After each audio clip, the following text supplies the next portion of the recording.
Hello, everyone, and a very warm welcome to this lesson. In this lesson, I'm going to teach you about the future perfect continuous tense.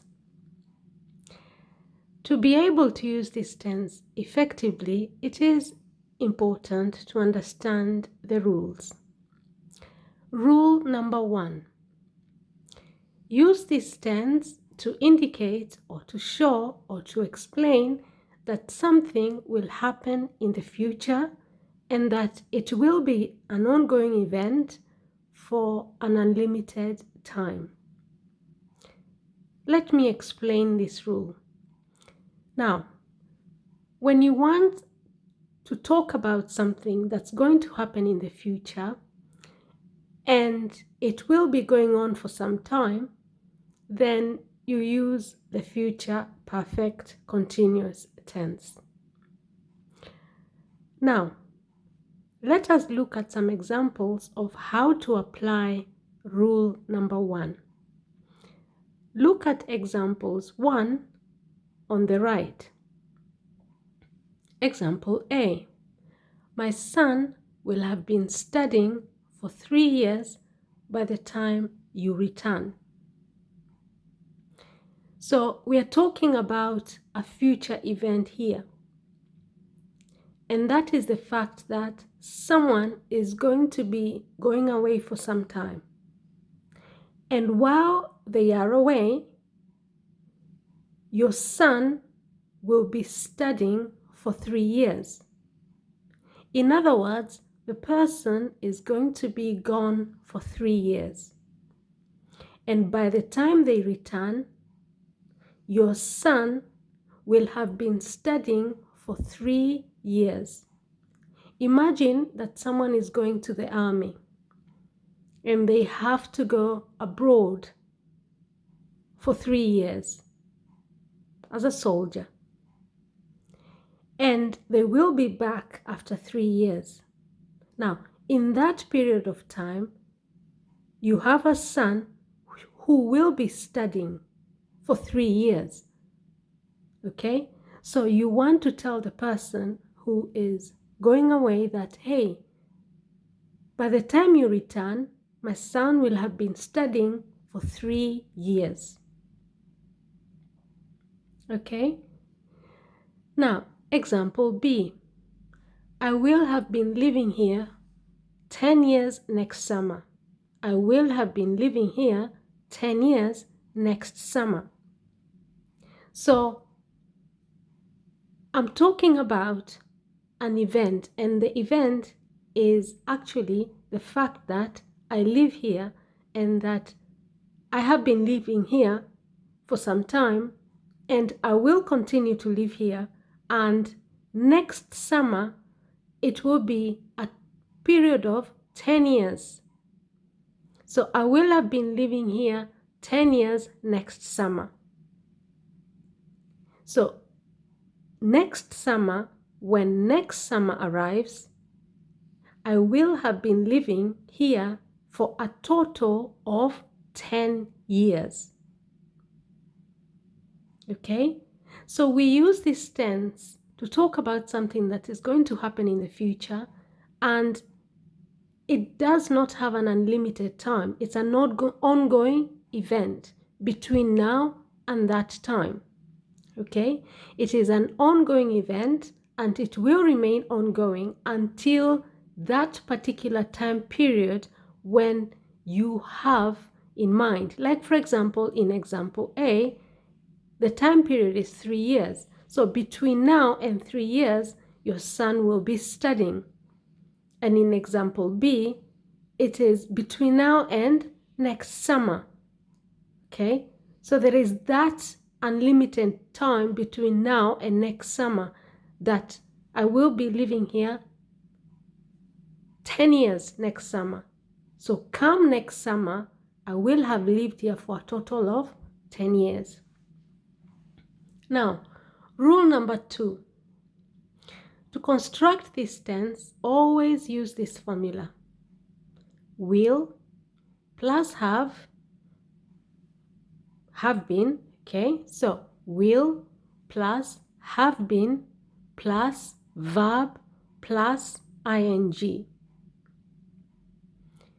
Let us look at examples 2 to apply this rule. Example A. I will have been singing professionally for over a year when you get married. So you have will plus have been plus sing plus ing. So in other words, you simply add ing at the end of the verb sing. I will have been singing professionally for over a year when you get married. Okay, so the event that we are talking about here is someone getting married. And what you're pretty much saying is that by the time you get married, I will have been singing professionally for over a year. Imagine that you've just started your singing career, okay? You have just started singing you've just started your singing career, and your sister is planning to get married in 1 year's time. So you say to her, hey, by the time you get married, I will have been singing professionally over a year. Okay, so between now and the end of that year, you will be singing professionally. And by the end of the year, then your sister will be getting married. Okay, example B. This plant will have been growing for 5 years when you graduate. This plant will have been growing for 5 years when you graduate. So in that sentence, we have will plus have plus been plus grow plus ing. Okay? So to construct a sentence in this tense, all you have to do is combine will plus have been plus verb plus ing. And this time you don't have to worry about the verbs. All you have to do is just add ing to all the verbs, whether they're irregular or regular. Okay? Now, rule number 3.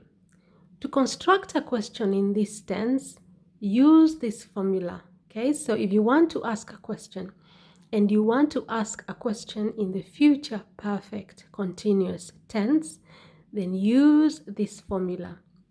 And the formula is will plus subject plus have been plus verb plus ing. Let's look at examples 3. 3a. Will he have been sleeping for an hour by midnight? Will he have been sleeping for an hour by midnight? Will he have been sleeping for an hour by midnight? Now, in that question, you have will plus he, which is a subject. Remember, the subject could be any pronoun. It could be he, it could be she, it could be it could be they, it could be them, it could be we, okay? Or it could even be the name of a person, okay? The subject is the noun. So, will he have been sleeping for an hour by midnight? So you have will, then you have the subject he, then you have been, plus sleep, then you add ing at the end of the verb sleep. Will he have been sleeping for an hour by midnight? Okay, and then example 3b. Will you have been cooking for an hour by the time I return? Will you have been cooking for an hour by the time I return? Once more, you have will plus you, which is the subject, plus have, been, plus cook, plus ing. Cooking. Cook becomes cooking. Okay? So that's how you construct a question in the future perfect continuous tense. Let's move on to rule number 4. To construct a negative sentence in this tense, use this formula. And the formula is will plus not, plus have been, plus verb, plus ing. Let's look at examples 4. Example 4a. The food will not have been cooking for an hour by the time we eat it.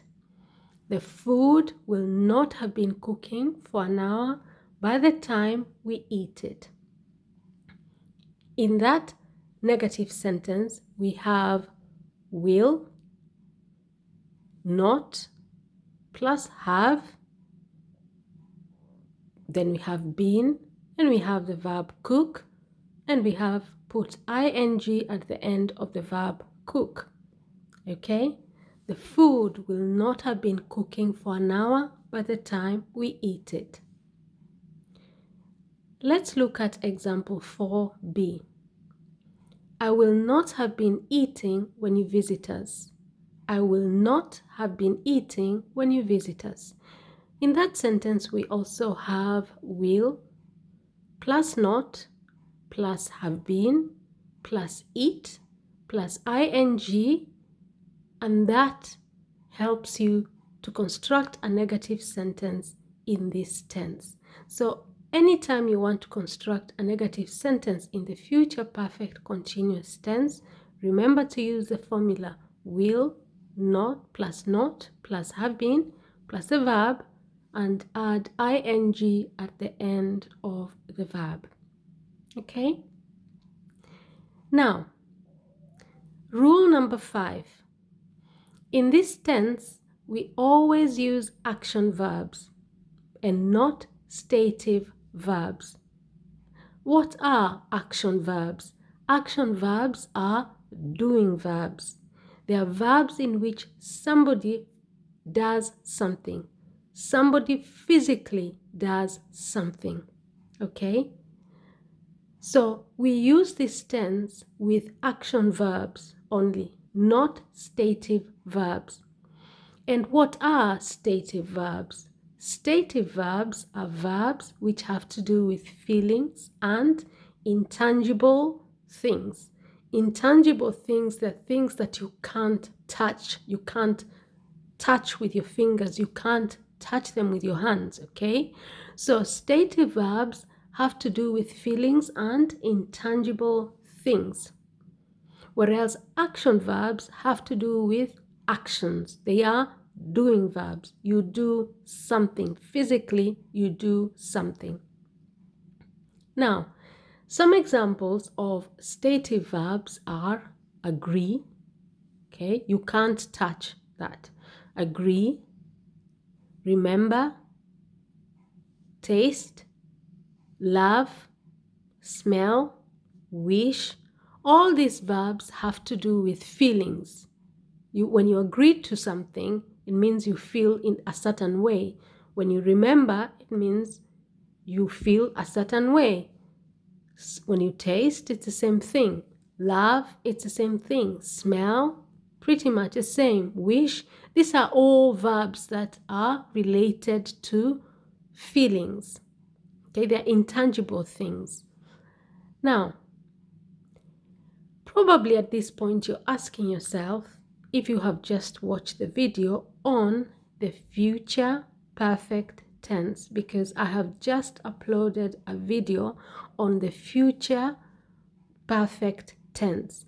You're probably asking yourself, what is the difference between the future perfect continuous tense and the future perfect tense?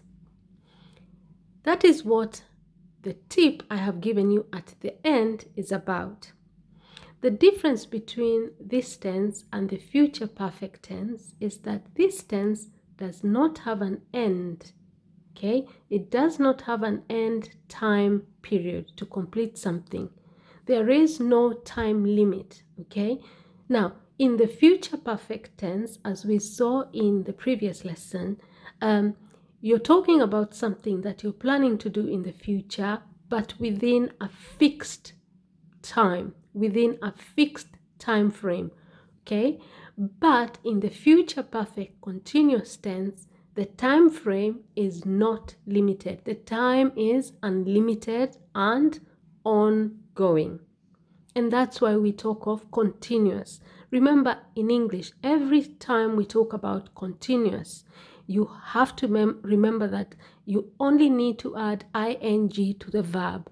Whether we are talking about the present continuous tense or the future continuous tense, just the word continuous means it is ongoing. And that means you have to add ing to the verb, whether it's regular or irregular. The same way when you hear of perfect tense, anytime you hear of the word perfect tense, the word perfect, it means you have to use has or have. Okay? You have to use has or have. So the future perfect continuous tense is different from the future perfect tense because unlike the future perfect tense, the future perfect continuous tense has no time frame. The time within which you have to complete something is unlimited. It is ongoing. Okay? Now, this brings me to the end of this lesson. However, before I sign off, I would like to request you to subscribe to the channel, to share this video with your friends, your family, your colleagues, or with anybody else who may need this video. And also, give this video a thumbs up if you found it informative, useful, or helpful in any way. Thank you very much and see you in my next lesson. Bye bye.